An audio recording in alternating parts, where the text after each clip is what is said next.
Hoy toca una reseña de un dispositivo que conozco bastante bien. En esta que es mi primera reseña a una consola de videojuegos, te compartiré cómo la Nintendo Switch se convirtió en mi consola favorita.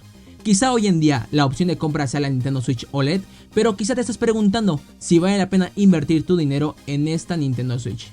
Te adelanto que si la consigues a un buen precio, puede que valga la pena ahorrarte lo que vale la versión OLED. Pero como siempre, vamos por apartado. Y antes de comenzar, quiero recordarte que si te gusta esta reseña, te puedes suscribir a nuestro canal y nos puedes seguir en nuestras redes sociales. Te dejaré los links en la descripción de este video. Ya sabes, comenzamos con el diseño, que es muy interesante. Su formato híbrido te permite tener dos formas de juego que no son poca cosa. Estamos hablando de jugar en sobremesa como cualquier otra consola de videojuegos, pero también te la podrás llevar al transporte o a donde tú quieras sin perder el hilo del juego. Además, su tamaño compacto la convierten en una compañera perfecta para tu viaje. Puedes llevarla contigo sin ningún problema y eso es algo que no te da otra consola de videojuegos.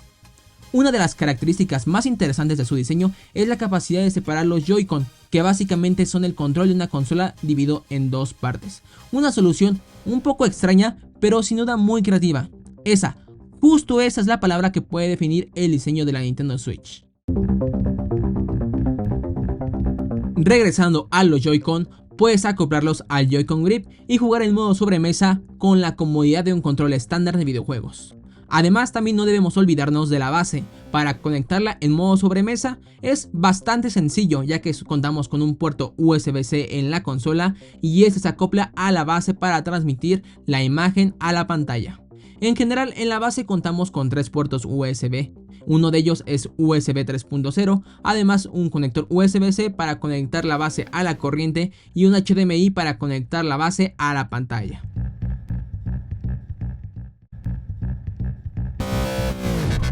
La consola cuenta con una pantalla táctil HD, de la cual te hablaré más adelante. En la parte superior nos encontramos los botones de subir y bajar el volumen, el botón de encendido, la salida de aire, porque a pesar de ser chica, es interesante que cuente con ventilación. También nos encontramos con el jack de audio y ya por último la ranura para los cartuchos. En la parte de abajo nos encontramos con el puerto USB-C, en la parte trasera los altavoces. Ya por último, en los laterales tenemos rieles para encajar los Joy-Con, que por cierto, regresando a los mismos, la disposición de los botones me parece bastante buena. No he tenido problemas a la hora de jugar. Eso sí, se extraña un poco la cruceta del lado izquierdo, sin embargo, se fabricaron con botones para tener experiencias de juego con el par de Joy-Con. Por ejemplo, con dos jugadores sin tener que invertir en otro par de Joy-Con. Pero bueno, los botones son suficientemente grandes como para ser cómodos de usar. Y los sticks analógicos son bastante buenos, tienen muy buena respuesta. Para jugar, esta consola cuenta con una pantalla de 6.2 pulgadas 720p, que es HD, lo que nos deja unos 237 píxeles por pulgada, que son algo insuficientes, pero sin embargo, a la hora de jugar te olvidas de ello. Hablando del brillo, también es un tema complicado. Jugar en interiores no tenemos problemas, pero sin embargo a la hora de llevarla a la calle se nota demasiado cuando el sol pega fuerte y se aprecia una falta de brillo en general. Diremos que la pantalla cumple para que puedas disfrutar de tus juegos en todas partes, pero no nos permite ponerle un punto positivo, pero tampoco creo que cuente como un punto negativo. Si hablamos del sonido de la consola, la experiencia es muy parecida a la de la pantalla. Suficiente para que disfrutes tus juegos, sin embargo en la calle con todos los sonidos del exterior sí le hace falta algo de volumen. Algo que no pasa con la calidad de sonido, ya que me parece incluso bastante buena para que disfrutes de tus juegos favoritos, ya que contamos con dos altavoces que permiten la reproducción de audio estéreo, así que el sonido no es ni un punto positivo ni un punto negativo. Antes de pasar al siguiente apartado, quiero recordarte que si te está gustando este video, te invito a que te suscribas al canal y me sigas en mis redes sociales para que veas el resto de contenido que tenemos para ti, desde Reels y TikToks. Hablemos de todo eso que permite que los videojuegos se muevan de la mejor manera en esta consola. Comenzando por el procesador, el cual es un Nvidia Tegra hecho específicamente para esta consola de Nintendo, que es un procesador de 8 núcleos. Acompañando a este procesador nos encontramos una memoria RAM de 4 GB, que suena poco, pero en mi experiencia de juegos yo diría que es suficiente para que te mantengas jugando sin pérdida de fotogramas o con una frecuencia estable. Claro, siempre y cuando no sea culpa del videojuego, ¿verdad Pokémon Escarlata y Violeta? Sabemos que en la consola de Nintendo no tendremos gráficos muy locos. Como te mencioné anteriormente, la consola en modo portátil solo soporta HD. Eso sí, conectada a la base puede transferir contenido a 1080 Full HD.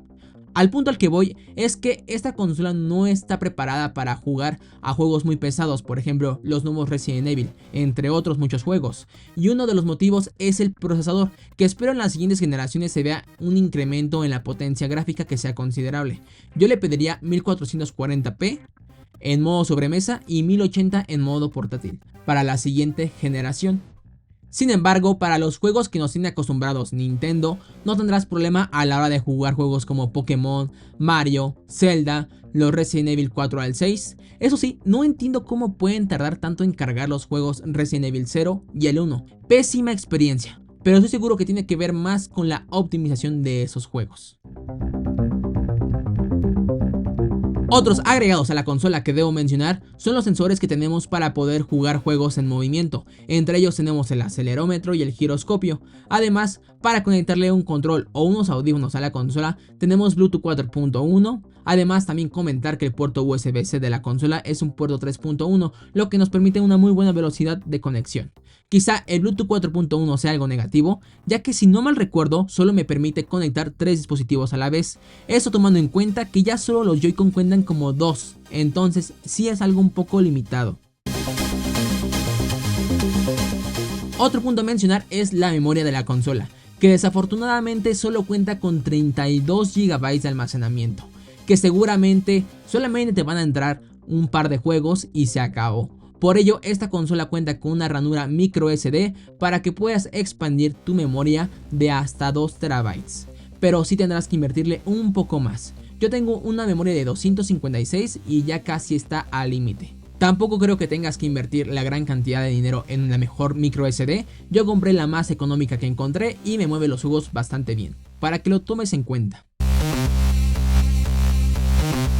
Si hablamos del tema de la batería de este dispositivo, es otro punto un poco incierto, ya que va dependiendo del juego. Yo soy más de jugar por ejemplo Pokémon y Resident Evil, y la batería me ha rendido excelente. Siento que he tenido jornadas bastante cortas y también bastante largas, pero durante el día de hoy pude jugar fácil las 5 horas. En ningún momento me preocupé por la batería. Claro, seguramente es porque el juego de Pokémon no es tan exigente, pero la verdad mi experiencia con la batería es un punto positivo.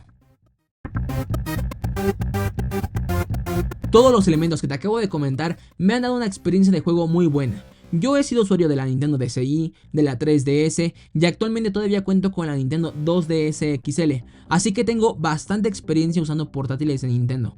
Por otro lado, consolas de sobremesa también he tenido, por ejemplo la primera Xbox, la Play 1, la Play 2 y la Play 3. Me doy cuenta que para mi uso no siempre tengo el tiempo para sentarme a jugar, y la Nintendo Switch es perfecta para jugar en todos lados. Repito, en todos lados. Mientras te preparas algo para comer puedes tener la consola a un lado en la cocina, en el transporte, en la escuela, no se los recomiendo, antes de dormir. Me parece que es la clase de experiencia ideal para las personas que se la pasan en movimiento.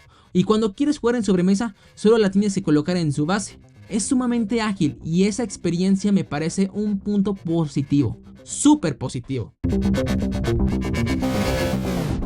Para una consola es muy importante que contemos con un gran catálogo de juegos. Tener una buena consola sin un catálogo lo bastante largo hace que no valga la pena su compra. Sin embargo, esta Nintendo Switch no ha decepcionado. Lleva ya varios años en el mercado y el catálogo de juegos se ha expandido enormemente. Tenemos una gran variedad de juegos. Por decir algunos que tengo todavía en mi lista de compras, tengo pendiente los dos de Zelda, sí, lo sé, todavía los tengo pendientes. Los que no puedo creer que me falten también, todos los de Mario, Animal Crossing, Metroid Prime remasterizado. Y tengo pendiente un juego de Pokémon, Let's Go. Y todavía hay una infinidad de juegos interesantes en la eShop. Si tienes una recomendación, déjala en los comentarios. Ya te conté todo lo que considero relevante de esta Nintendo Switch. Ahora comenzamos con los puntos positivos y negativos. El primer punto positivo es el diseño de esta consola, que es excelente. Quizá esa Nintendo Switch tenga por ejemplo muchos marcos, que es un punto negativo, pero en general, repito, es un diseño bastante creativo. El siguiente punto positivo para mí es la batería, ya que aguanta bastante bien mi ritmo. Y el último punto positivo es la experiencia general de uso de esta consola. Ahora, como mencioné, tengo también varios puntos negativos, comenzando por la pantalla, resaltando dos aspectos, el panel HD y los marcos que son bastante grandes. El siguiente es el procesador, que ya sé, funciona, pero si mejoraran el procesador en la siguiente generación podríamos tener un rendimiento mucho mayor. Por último, también como punto negativo, el almacenamiento, que es de solamente 32 GB. Esos son mis puntos positivos y negativos. Ahora déjame en los comentarios los tuyos. Muchas gracias por llegar hasta el final de este video. Si tienes esta consola, déjanos en los comentarios qué te ha parecido la experiencia. Por último, te recuerdo que te dejo en la descripción los links para que ingreses a mis redes sociales y me sigas para que no te pierdas el resto del contenido. Ya por último, también te invito a suscribirte a este canal para que no te pierdas la próxima reseña. Hasta entonces, chau chau.